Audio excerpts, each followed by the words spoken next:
Dr. Seward's Diary, the 11th of October, evening. Jonathan Harker has asked me to note this, as he says he is hardly equal to the task, and he wants an exact record kept. I think that none of us were surprised when we were asked to see Mrs. Harker a little before the time of sunset. We have of late come to understand that sunrise and sunset are to her times a peculiar freedom, when her old self can be manifested without any controlling force subduing or restraining her.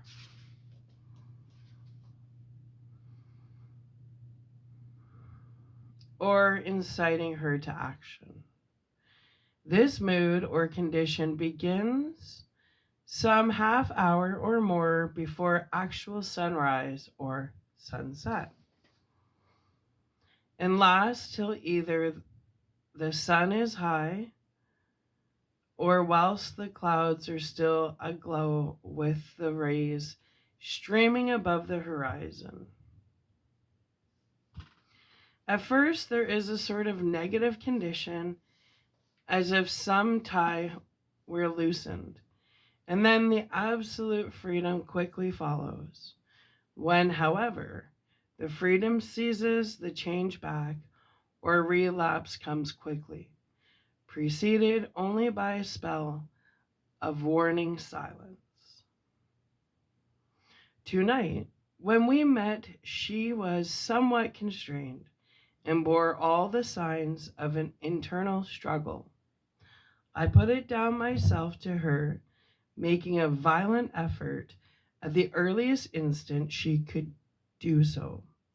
A very few moments, however, gave her complete control of herself, then motioning her husband to sit beside her on the sofa where she was half reclining.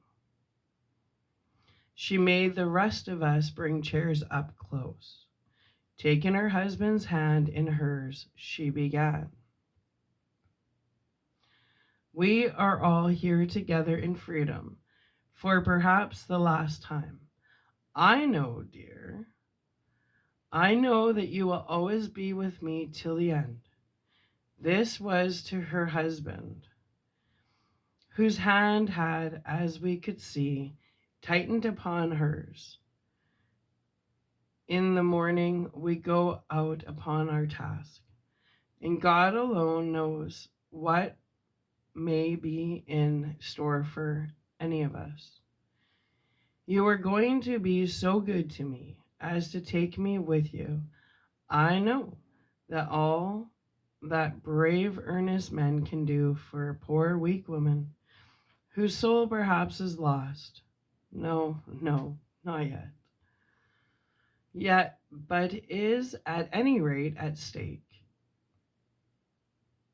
You will do. But you must remember that I am not as you are. There is a poison in my blood, in my soul, which may destroy me, which must destroy me, unless some relief comes to us. Oh, my friends, you know as well as I do that my soul is at stake, and though I know there is one way out for me, you must not, and I must not take it. She looked appealingly at us all in turn, beginning and ending with her husband. What is that way? Asked Van Helsing in a hoarse voice. What is that way which we must not, may not take?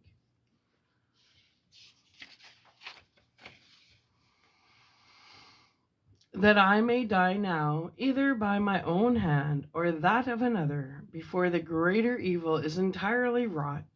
I know, and you know, that were I once dead, you could and would set free my immortal spirit, even as you did my poor Lucy's. Were death or the fear of death the only thing that stood in the way, I would not shrink to die here. No, now, amidst the friends who love me. But death is not all. I cannot believe that to die in such a case, when there is hope before us and a better task to be done, is God's will. Therefore, I, on my part, give up here the certainty of external rest and go out into the dark, where may be the blackest night things that the world or the nether world holds. We were all silent, for we knew instinctively that this was only a prelude.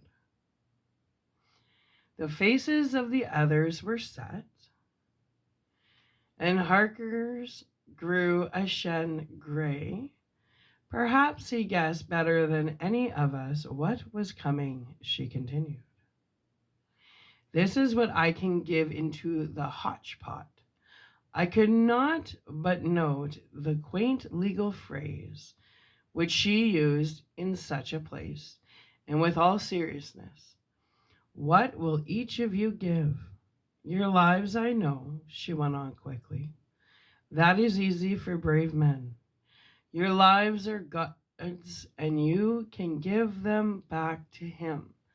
But what will you give me? She looked again questionably, but this time avoided her husband's face. Quincy seemed to understand. He nodded, and her face lit up. Then I shall tell you plainly what I want, for there must be no doubtful matter in this connection between us now.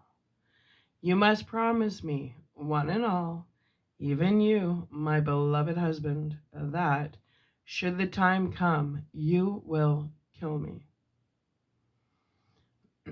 What is that time? The voice was Quincy's, but it was low and strained.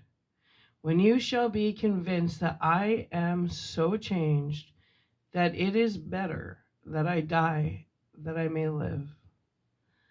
When I am thus dead in the flesh, then you will, without a moment's delay, drive a stake through me and cut off my head, or do whatever else may be wanting to give me rest. Quincy was the first to rise after the pause. He knelt down before her and, taking her hand in his, said solemnly, I'm only a rough fellow who hasn't, perhaps, lived as a man should to win such a distinction. But I swear to you by all that I hold sacred and dear that, should the time ever come, I shall not flinch from the duty that you have set us. And I promise you, too, that I shall make all certain, for if I am only doubtful, I shall take it that the time has come. My true friend, was all she could say amid her fast falling tears, as bending over, she kissed his hand. I swear the same, my dear Madame Mina, said Van Helsing. And I, said Lord Godalming, each of them in turn kneeling to her to take the oath. I followed myself. Then her husband turned to her,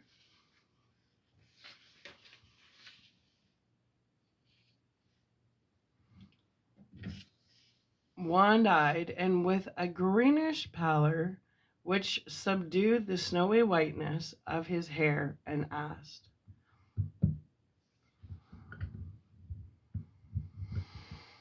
and must I, too, make such a promise, O my wife? You too, my dearest, she said, with infinite yearning of pity in her voice and eyes. You must not shrink. You are nearest and dearest in all the world to me. Our souls are knit into one for all life and all time. Think, dear, that there have been times when brave men have killed their wives and their womankind to keep them from falling into the hands of the enemy. Their hands did not falter any the more because those that they loved implored them to slay them. It is men's duty towards those whom they love in such times of sore trial. And oh, my dear, if it is to be that I must meet death at any hand, let it be at the hand of him that loves me best. Dr. Van Helsing, I have not forgotten your mercy in poor Lucy's case to him who loved. She stopped with a flying blush and changed her phrase. To him whom had best right to give her peace. If that time shall come again, I look to you to make it a happy memory of my husband's life, that it was his loving hand which set me free from the awful thrall upon me. Again I swear. Come the professor's resonant voice. Mrs. Harker smiled, positively smiled, as with a sigh of relief she leaned back and said, and now one word of warning, a warning which you must never forget. This time, if it ever come, may come quickly and unexpectedly, and in such case you must lose no time in using your opportunity. At such a time I myself must be, nay, if the time ever comes, shall be leagued with your enemy against you. One more request. She became very solemn as she said this. It is not vital and necessary like the other, but I want you to do one thing for me, if you will. We all acquiesced, but no one spoke. There was no need to speak. I want you to read the burial service. She was interrupted by a deep groan from her husband. Taking his hand in hers, she held it over her heart and continued, you must read it over me someday. Whatever may be the issue of all this fearful state of things, it will be a sweet thought to all or some of us.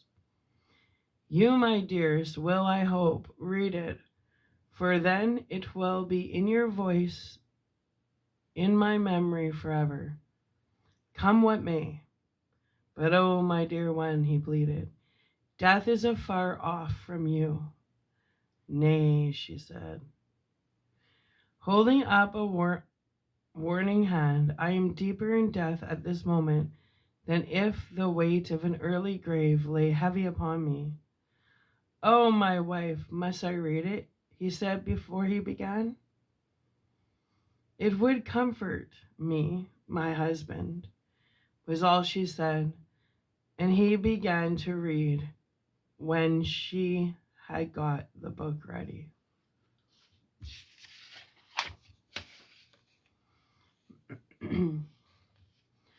How could anyone tell of that strange scene, its solemnity, its gloom, its sadness, its horror, and withal its sweetness?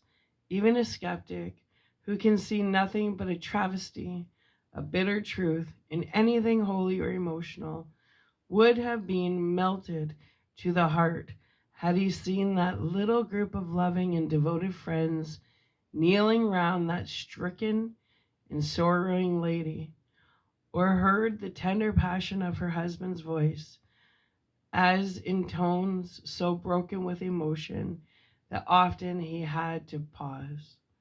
He read the simple and beautiful service for the burial of the dead. I cannot go on. Words and voice and fail me. She was right in her instinct, strange as it all was, bizarre as it may hereafter seem, even to us who felt its potent influence at the time. It comforted us much, and the silence which showed Mrs. Harker's coming relapse from her freedom of soul did not seem so full of despair to any of us as we had dreaded. Jonathan Harker's Journal, 15th of October, Varna. We left Charing Cross on the morning of the 12th, got to Paris the same night, and took the places secured for us in the Orient Express. We traveled night and day, arriving here at about 5 o'clock.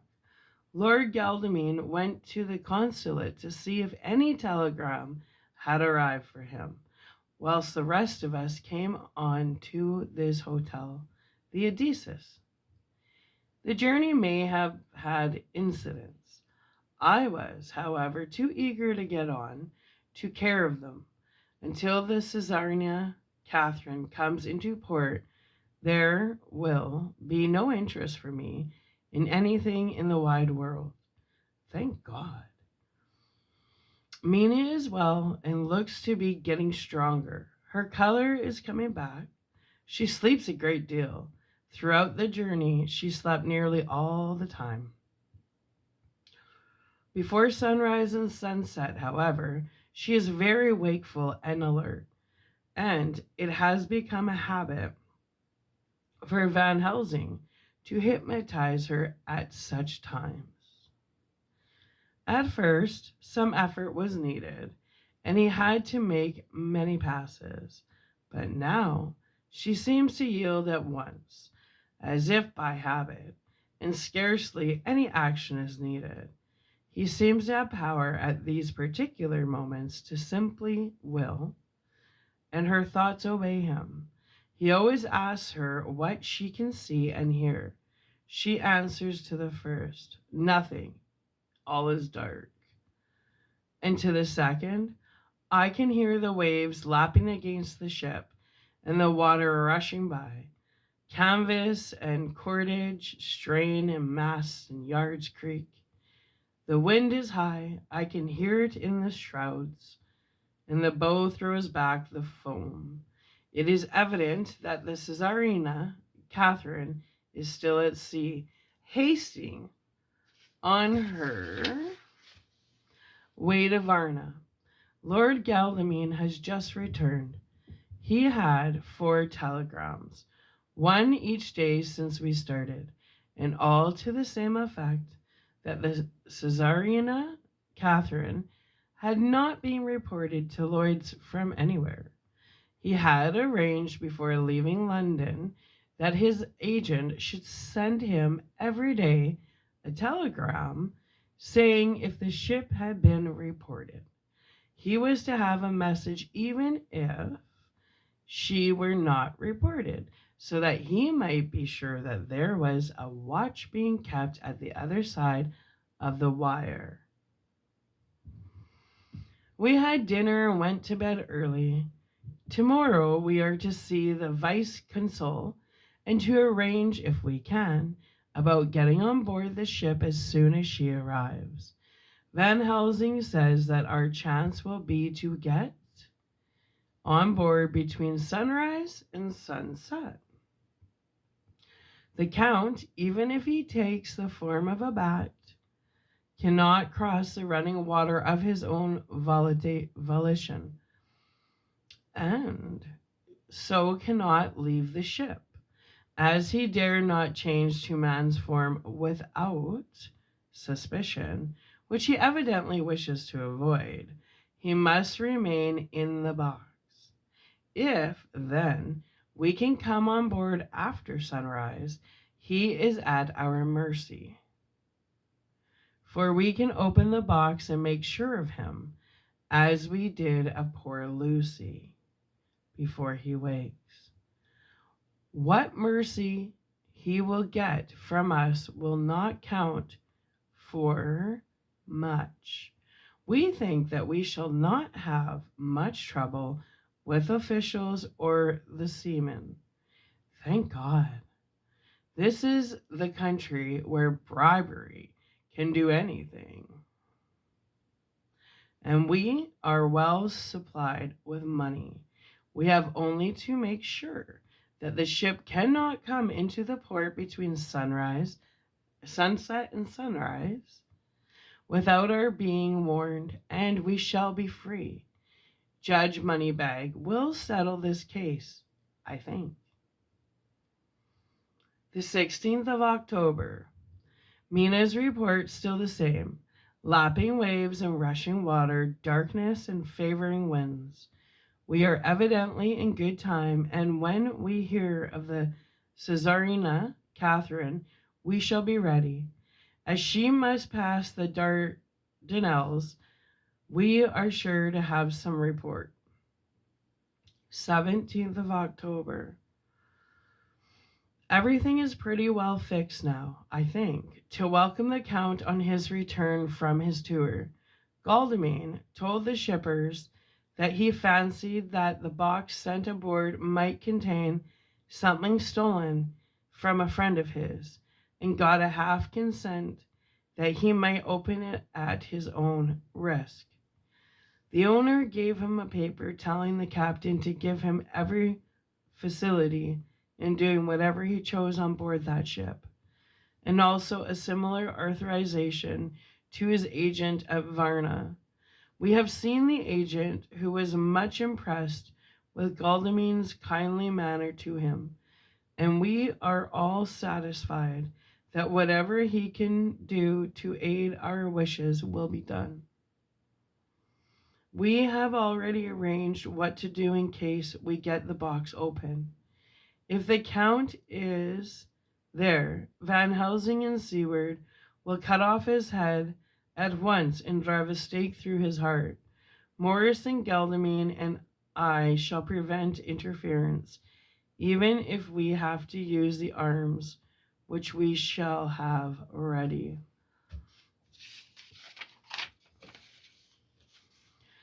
The professor says that if we can so treat the Count's body, it will soon after fall into dust. In such case, there will be no evidence against us, in case any suspicion of murder were aroused. But even if it did not, we should stand or fall by our act, and perhaps some day this very script may be evidence to come between some of us and a rope. For myself, I should take the chance only too thankfully if it were to come. We mean to leave no stone unturned to carry out our intent. We have arranged with certain officials that the instant the Caesarina, Catherine, is seen, we are to be informed by a special messenger. The 24th of October. A whole week of waiting, daily telegrams to Godalming, but only the same story, not yet reported. Mina's hypnotic answer is unvaried. Lapping waves, rushing water, and creaking masts. Telegram, October 24th. Rufus Smith, Lloyd's, London, to Lord Godalming, care of HBM Vice Consul, Varna. Caesarina, Catherine reported this morning from Dardanelles.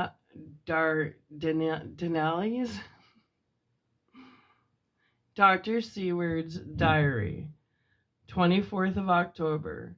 How I miss my phonograph. To write diary with a pen is irksome to me, but Van Helsing says I must. We were all wild with excitement today when Godalming got his telegram from Lloyd's. I know now what men feel in battle when the call to action is heard. Mrs. Harker alone, of our party, did not show any signs of emotion. After all, it is not strange that she did not, for we took special care not to let her know anything about it, and we all tried not to show any excitement when we were in her presence. In old days, she would, I am sure, have noticed no matter how we might have tried to conceal it. but in this way she is greatly changed during the past 3 weeks. The lethargy grows upon her, and though she seems strong and well, and is getting back some of her color, Van Helsing and I are not satisfied. We talk of her often. We have not, however, said a word to the others. It would break poor Harker's heart, certainly his nerve, if he knew that we had even a suspicion on the subject. Van Helsing examines. He tells me her teeth very carefully, whilst she is in the hypnotic condition, for he says that so long as they do not begin to sharpen, there is no active danger of a change in her. If this change should come, it would be necessary to take steps. We both know what those steps would have to be, though we do not mention our thoughts to each other. We should neither of us shrink from the task, awful though it be to contemplate. Euthanasia?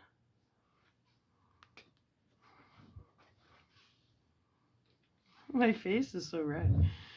Euthanasia is an excellent and a comforting word. I am grateful to whoever invented it. It is only about 24 hours sail from the Dardanelles to here. At the rate the Caesarina Catherine has come from London, she should therefore arrive sometime in the morning. But as she cannot possibly get in before then, we are all about to retire early. We shall get up at 1 o'clock so as to be ready. 25th of October, noon. No news yet of the ship's arrival. Mrs. Harker's hypnotic report this morning was the same as usual, so it is possible that we may get news at any moment. We men are all in a fever of excitement, except Harker, who is calm. His hands are as cold as ice, and an hour ago I found him weeding the edge of the great Gahorka knife, which he now always carries with him. Ghoorka knife. I'm not sure how to pronounce that. It will be a bad lookout for the Count if the edge of that kukri ever touches his throat, driven by that stern, ice cold hand. Let's get there. Okay. Van Helsing and I were a little alarmed about Mrs. Harker today. About noon, she got into a sort of lethargy, which we did not like, although we kept silent to the others. We were neither of us happy about it. She had been restless all the morning, so that we were at first glad to know that she was sleeping. When, however, her husband mentioned casually that she was sleeping so soundly that he could not wake her, we went to her room to see for ourselves. She was breathing naturally and looked so well and peaceful that we agreed that the sleep was better for her than anything else. Poor girl. She has so much to forget that it is no wonder that sleep, if it brings oblivion to her, does her good.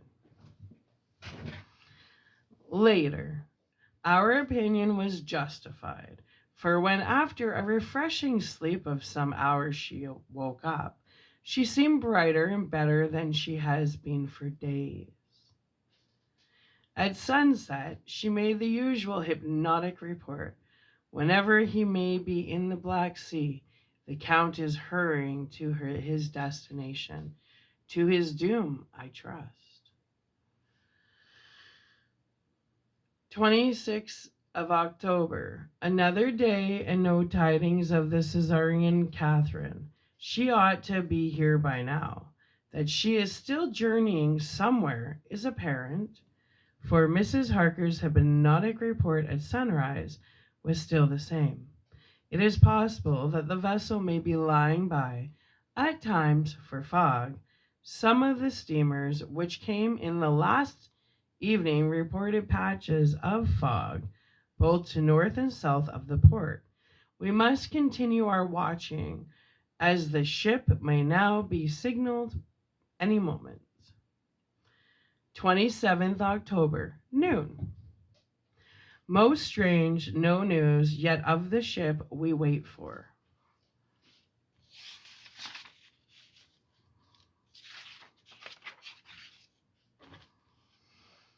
Mrs. Harker reported last night and this morning as usual, lapping waves and rushing water, though she added that the waves were very faint. The telegrams from London have been the same. No further report. Van Helsing is terribly anxious and told me just now that he fears the Count is escaping us, he added significantly. I did not like that lethargy of Madame Mina's. Souls and memories can do strange things during a trance. I was about to ask him more, but Harker just then came in, and he held up a warning hand. We must try tonight at sunset, to make her speak more fully when in her hypnotic state. 28th of October, telegram, Rufus Smith, London, to Lord Geldmine, care of H.B.M. Vice Consul, Varna. Caesarina Catherine reported entering Galatz at 1 o'clock today. Dr. Seward's diary.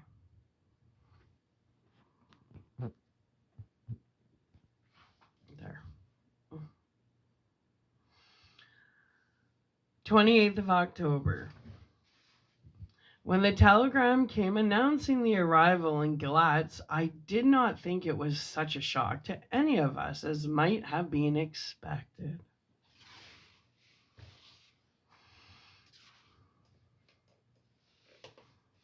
Better lighting. True, we did not know whence or how or when the boat would come, but I think we all expected that something strange would happen.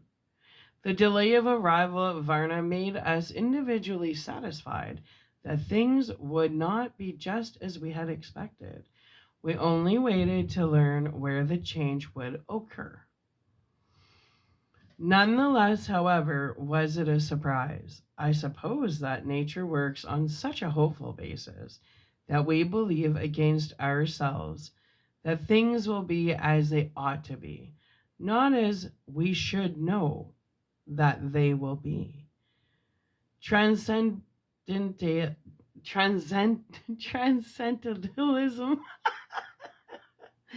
transcendentalism is a beacon to the angels, even if it be a will the wisp to man. It was an old experience, and we all took it differently. Van Helsing raised his hands over his head for a moment, as though in remonstrance with the Almighty. But he said not a word, and in a few seconds stood up with his face sternly set. Lord Geldmine grew very pale and sat breathing heavily. I was myself half stunned and looked in wonder at one after another. Quincy Morris tightened his belt with that quick movement which I knew so well. In our old wandering days, it meant action. Ooh, action. Mrs. Harker grew ghastly white, so that the scar on her forehead seemed to burn, but she folded her hands meekly and looked up in prayer. Harker smiled, actually smiled. The dark, bitter smile of one who is without hope. But at the same time, his action belied his words, for his hands instinctively sought the hilt of the great kukri knife and rested there. When does the next train start to Galatz? Said Van Helsing to us generally. At 6:30 tomorrow morning. We all stared, for the answer came from Mrs. Harker. How on earth do you know? Said Art. You forget, or perhaps you do not know, though Jonathan does, and so does Dr. Van Helsing, that I am a trained fiend.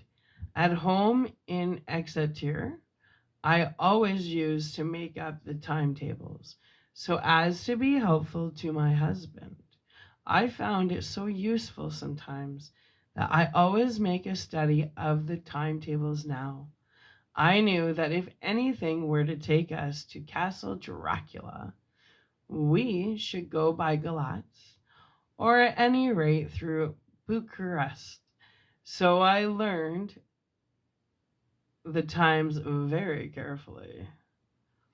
Unhappily, there are not many to learn, as the only train tomorrow leaves, as I say. Wonderful woman, murmured the professor.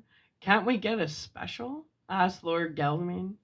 Van Helsing shook his head. I fear not. This land is very difficult from yours or mine. Even if we did have a special, it would probably not arrive as soon as our regular train. Moreover, we have something to prepare. We must think. Now let us organize. You, friend Arthur, go to the train and get the tickets and arrange that all be ready for us to go in the morning. Do you, friend Jonathan, go to the agent of the ship and get from him letters to the agent in Galatz, with authority to make search the ship just as it was here. Quincy Morris, you see the vice consul, and get his aid with his fellow in Galatz, and all he can do to make our way smooth, so that no time be lost when over the Danube. John will stay with Madame Mina and me, and we shall consult. For so, if time be long, you may be delayed, and it will not matter when the sun set, since I am here with Madame to make report. And I, said Mrs. Harker brightly, and more like her old self than she had been for many a long day, shall try to be of use in all ways, and shall think and write for you as I used to do. Something is shifting from me in some strange way, and I feel freer than I have been of late. The three younger men looked happier at the moment, as they seemed to realize the significance of her words. But Van Helsing and I, turning to each other, met each a grave and troubled glance. We said nothing at the time, however. When the three men had gone out to their tasks, Van Helsing asked Mrs. Harker to look up the copy of the diaries and find him the part of Harker's journal at the castle. She went away to get it. When the door was shut upon her, he said to me, "We mean the same. Speak out."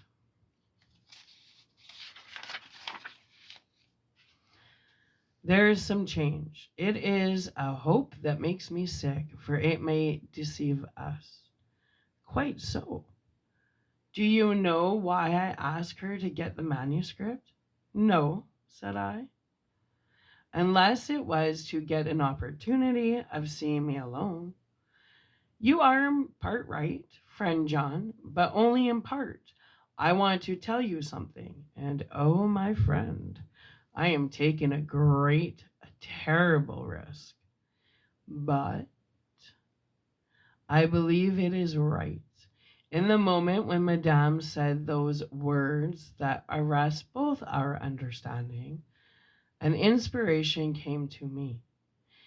In the trance of 3 days ago, the Count sent her his spirit to read her mind, or more like he took her to see him in his earth box, in the ship with water rushing, just as it go free at rise and set of sun.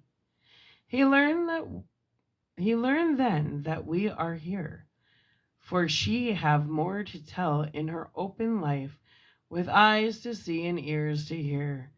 Then he shut, as he is, in his coffin box. Now he make his most effort to escape us. At present he want her not. He is sure with his so great knowledge that she will come at his call, but he cut her off.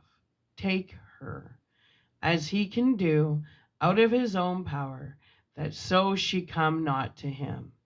Ah, there I have hope that our man brains, that have been of man so long, and that have not lost the grace of God, will come higher than his child brain, that lie in his tomb for centuries, that grow not yet to our stature, and that do only work selfish and therefore small.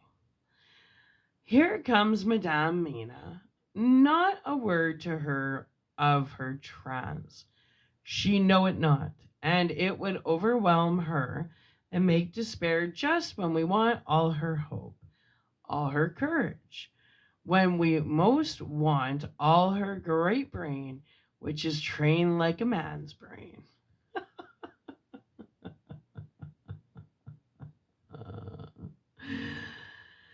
But is of sweet woman and have a special power with which the Count gave her, and which he may not take away altogether, though he think not so. Hush!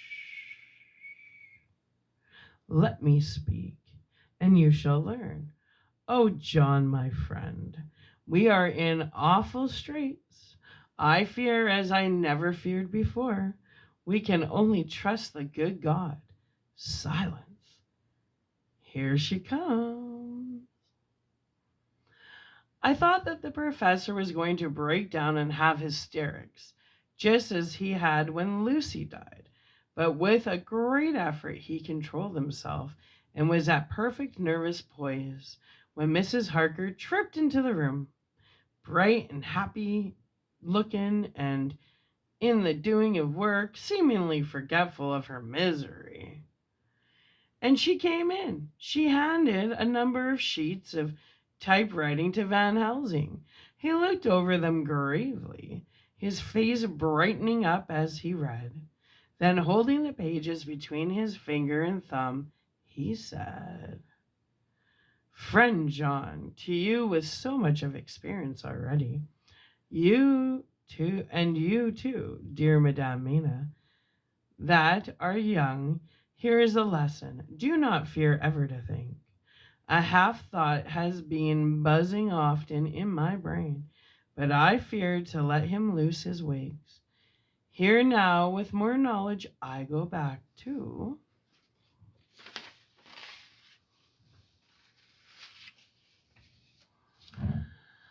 where that half thought came from.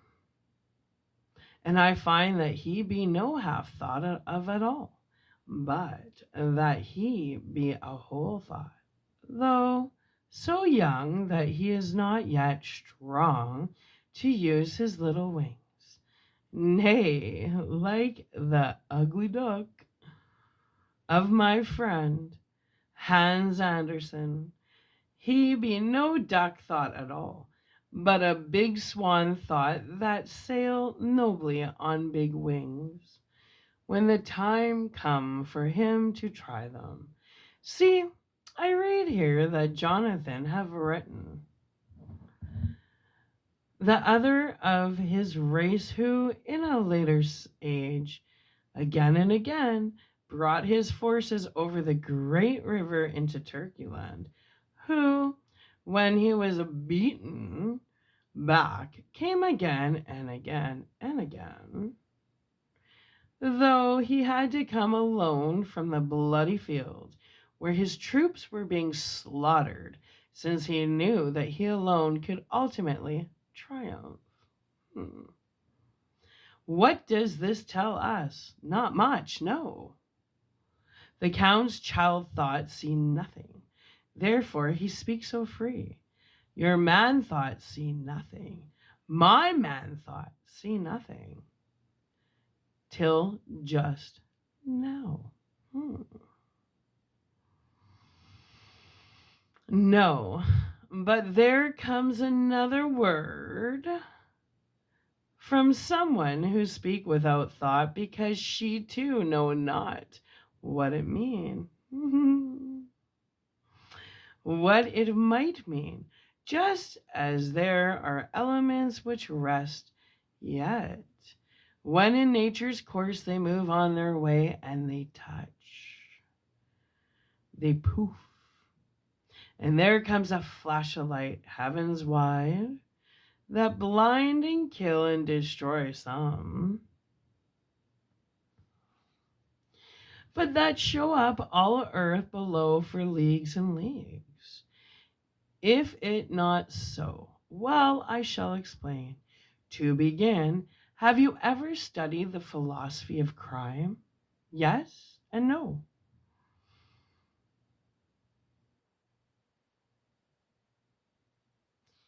You, John? Yes?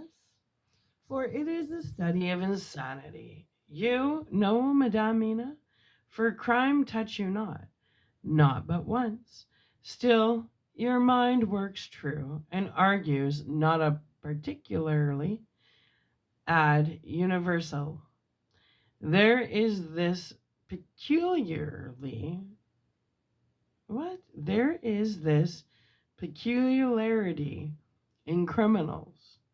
It is so constant in all countries and at all times that even police, who know not much from philosophy, come to know it empirically, that it is.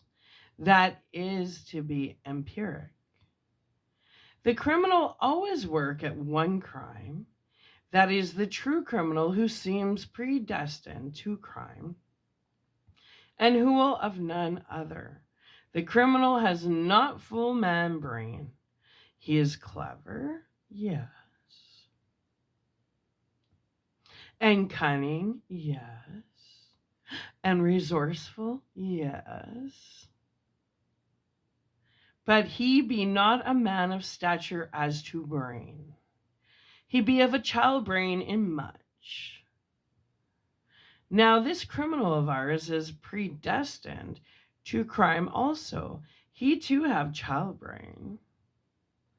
And it is of the child to do what he have done. The little bird, the little fish, the little animal learn not by principle, but empirically. And when he learned to do, then there is to him the ground to start from to do more.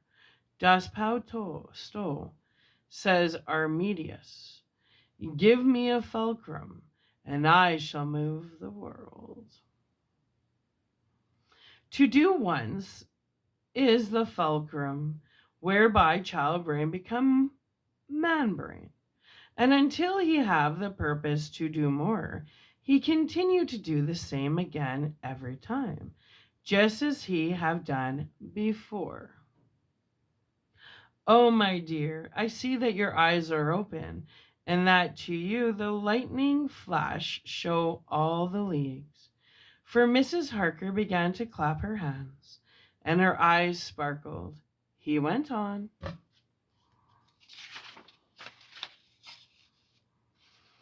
Now you shall speak. Tell us, two dry men of science, that you see with those so bright eyes. He took her hand and held it whilst she spoke. His finger and thumb closed on her pulse, as I thought instinctively and unconsciously as she spoke. The Count is a criminal and a criminal type. Nordau and Lombroso would so classify him, and qua criminal he is of imperfectly formed mind. Thus, in a difficulty, he has to seek resource in habit. His past is a clue, and the one page of it that we know, and that from his own lips tells that once before, when in what Mr. Morse would call a tight place, he went back to his own country from the land he had tried to invade, and thence, without losing purpose, prepared himself for a new effort. He came again, better equipped for his work, and won. So he came to London to invade a new land. He was beaten, and when all hope of success was lost and his existence in danger, he fled back over the sea to his home, just as formerly he had fled back over the Danube from Turkeyland. Good, good. Oh, you so clever lady, said Van Helsing enthusiastically, as he stooped and kissed her hand. A moment later he said to me, as calmly as though we had been having a sick room consultation, 72 only, and in all this excitement I have hope. Turning to her again, he said with keen expectation, but go on. Go on. There is more to tell if you will. Be not afraid. John and I know. I do in any case, and shall tell you if you are right. Speak without fear. I will try to, but you will forgive me if I seem egotistical. Nay, fear not. You must be egotist, for it is of you that we think. Then, as he is criminal, he is selfish, and his intellect is small, and his action is based on selfishness. He confines himself to one purpose. That purpose is remorseless. And he fled back over the Danube, leaving his forces to be cut to pieces. So now he is intent on being safe, careless of all. So his own selfishness frees my soul somewhat of the terrible power which he acquired over me on that dreadful night. I felt it. Oh, I felt it. Thank God for his great mercy. My soul is freer than it has been since that awful hour, and all that haunts me is a fear lest, in some trance or dream, he may have used my knowledge for his ends. The professor stood up. He has so used your mind, and by it he has left us here in Varna, whilst the ship that carried him rushed through enveloping fog up to Galatz, where doubtless he had made preparation for escaping from us. But his child mind only saw so far, and it may be that, as ever is in God's providence, the very thing that the evil doer must reckon on for his selfish good, turns out to be his chiefest harm. The hunter is taken in his own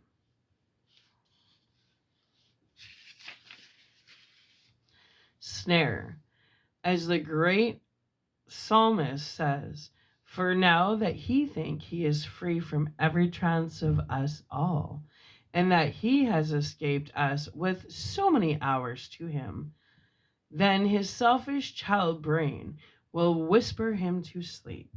He think, too, that as he cut himself off from knowing your mind, there can be no knowledge of him to you. There is where he failed.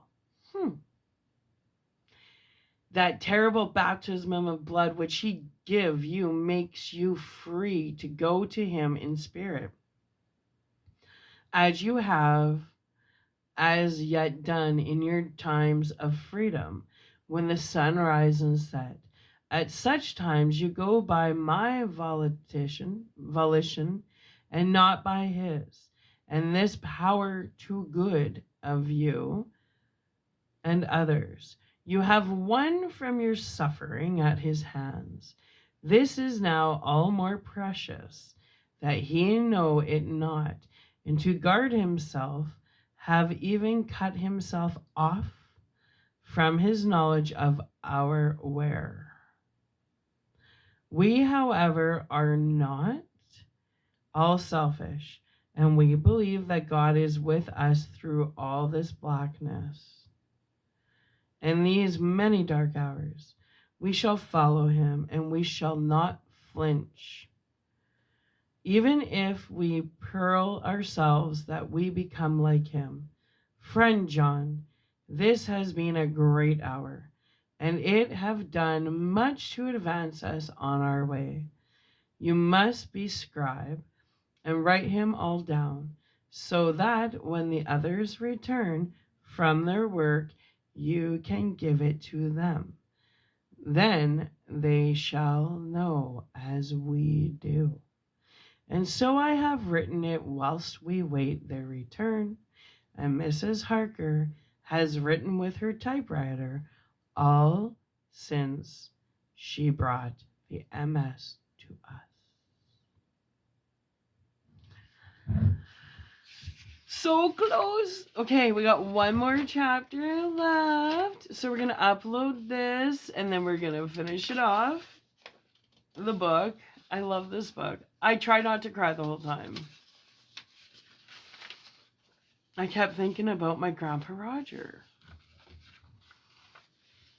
And it's like he was interrupting my story. My Grandpa Roger was my best friend when I was a kid. He died when I was 11. But to this day, I don't believe. I was told he had a heart attack in the bathroom when my grandma and him lived at the village. And it was really weird because I never ever believed that was the story. I still don't. Something doesn't feel right about that. But I kept getting these flashes of when he died. He died in the bathroom. And none of it makes sense to me. Why they didn't call the ambulance, but they called my dad's sister Shirley, her husband Chris. So he's dying of a heart attack. You think they would call the ambulance, call 911, but they didn't. They called Chris, and apparently he took the door off the hinges. It's like he was dying of a heart attack. I don't understand. And him and I were so close. And I remember it was a Sunday and I was sleeping, and then I was 11, so I was in bed, and then my grandpa came to me in my dream. I just want to cry right now. My grandpa Roger, his name was Keith Roger Wilson. No, Glenn. Keith. He was a foot soldier in the Korean War, and he came to me and I was sleeping, and I still remember because it's when you had the alarm clocks with a big red digital writing, and that's why I never forget the time. And he came to me in my dream, and he said, I gotta go. I love you.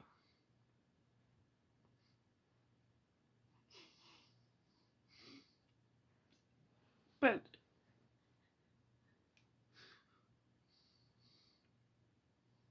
he said he would always protect me. That he would always watch over me. But he said he had to go. And all of a sudden, my bedroom door opened up, and I still remember seeing the light in the hallway. And my mom had opened up the door. And I looked over at the alarm clock, and it said 11:18. So he technically would have passed away on November the 25th. And I always think of him in November.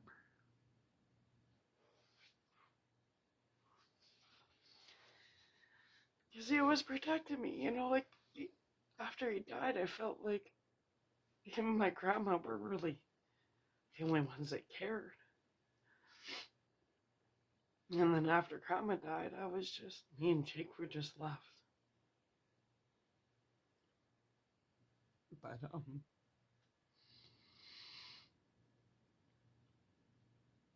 I remember the alarm clock said 11:18.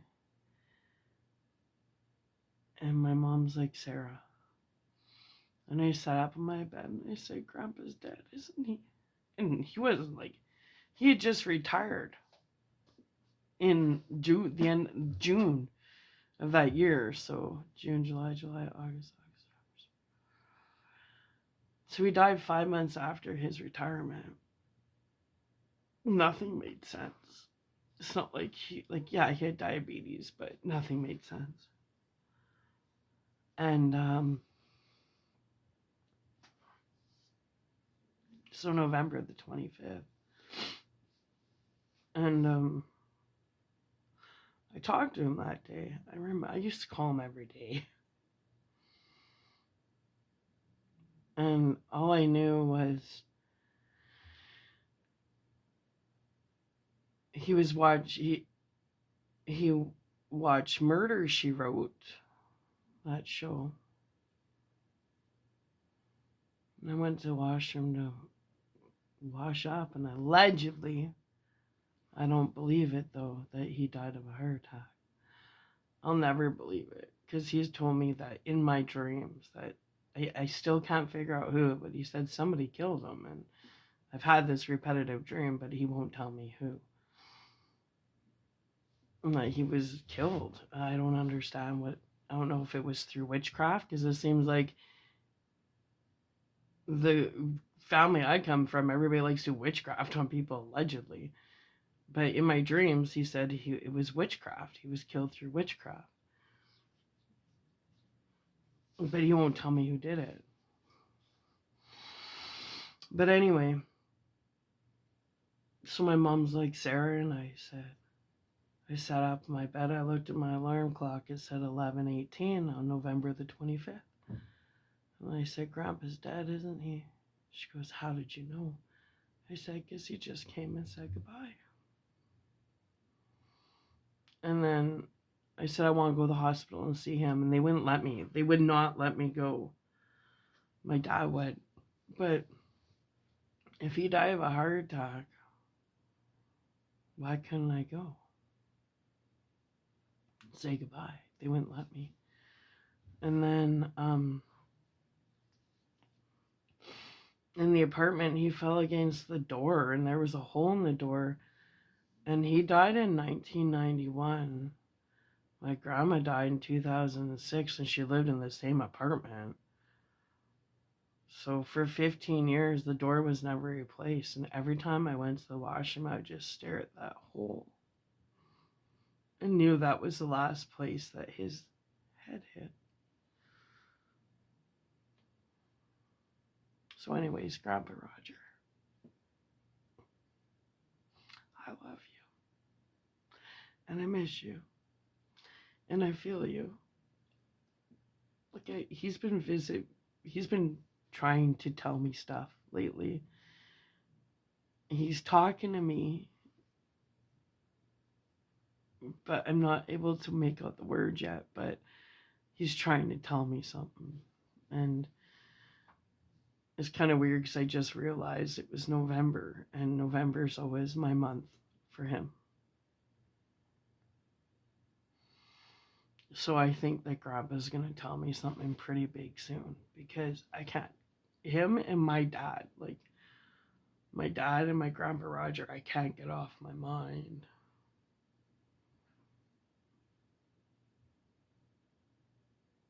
I can't stop thinking of my dad lately, and I haven't heard from my dad in a really long time. So I just hope he's okay. Anyway, let's wrap this up, hey? I don't need to cry today. I cry too much. Crying's good. You need to purge, right? Like, human.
Yeah.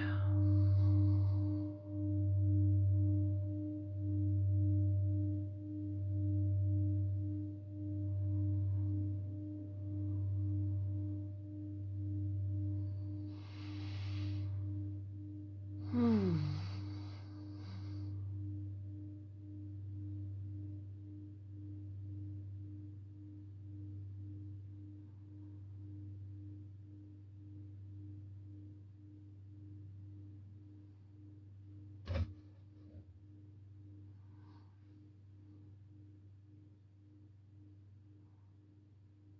I love you, Grandpa.